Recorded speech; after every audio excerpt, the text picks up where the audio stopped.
It's not Sweden if it doesn't snow in May.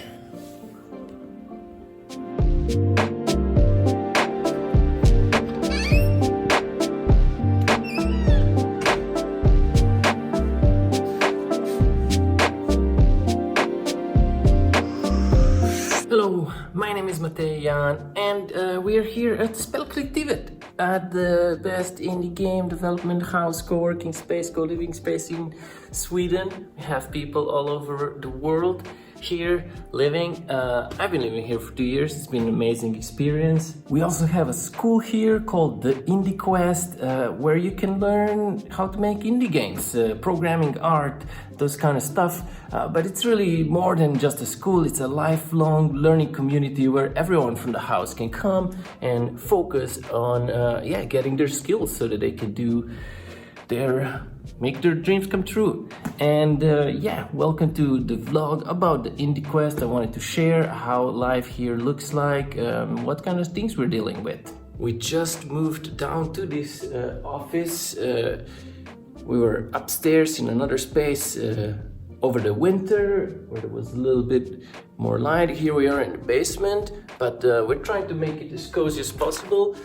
We needed to move back here because we're gonna have more questers, as we call our participants here. We're gonna have more of them coming as a new season of the Indie Quest starts. We have these little nooks of 4 people working together in a study group, and there's 3 groups like this in this office, and then there are 2 more groups outside here through that door. Here's my place where I can help people when they have questions.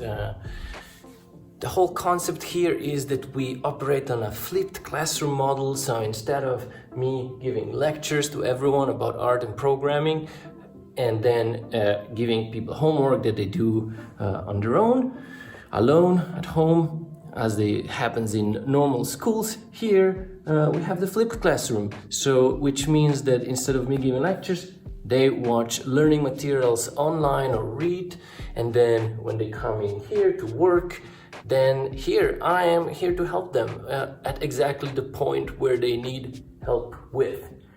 Obviously, because we live and work in the same place, because it's a co-living, co-working space, all of it happens in here anyway. So basically at any point, if people get stuck on something or have questions, they just come here and they can ask me stuff and we can solve it right there, right then. It's a pretty nice model, I think, because instead of everyone having to follow the lecture that's going at the same speed, you can just watch, for example, a video or read a book. Here we have our little selection.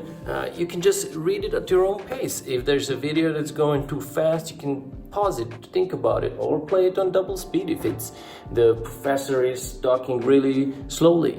So it really enables everyone to learn at their own pace, and everyone will need more help at different places. So that's why I'm here, to help out. And not just me, everyone else.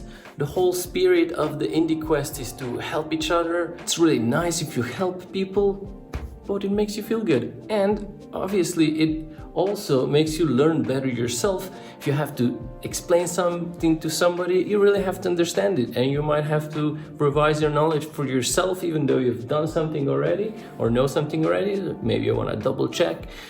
It's definitely, as you verbalize things, you are learning yourself. So helping each other really helps yourself and others around you. Besides giving help when questers need it, or giving feedback on code architecture or art, composition, stuff like that.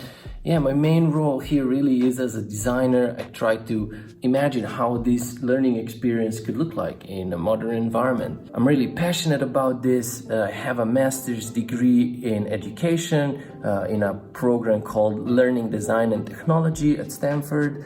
And I'm also designing my own video game called Pixel Art Academy, where you become an art student and learn how to draw. My undergraduate degree was in computer science, and I've been learning how to draw on my own. So hopefully I have everything it takes to make this a really good learning program. So far we are finishing with season 1 of the Indie Quest. We've seen some very good results so far. The questers here who have joined about 8 months ago, some of them or most of them without any prior experience in programming or art. We've seen them create some really cool games, and I'm also sure I'm gonna talk about that in future vlogs. But for today, I think this has been a nice little introduction into what's going on here. And stay subscribed to this channel. You'll find out more about how the Indie Quest is going over the next weeks and months as we go into new season and try to scale this program to be able to have 20 questers instead of the about 10 questers that we had for this year. So exciting times ahead.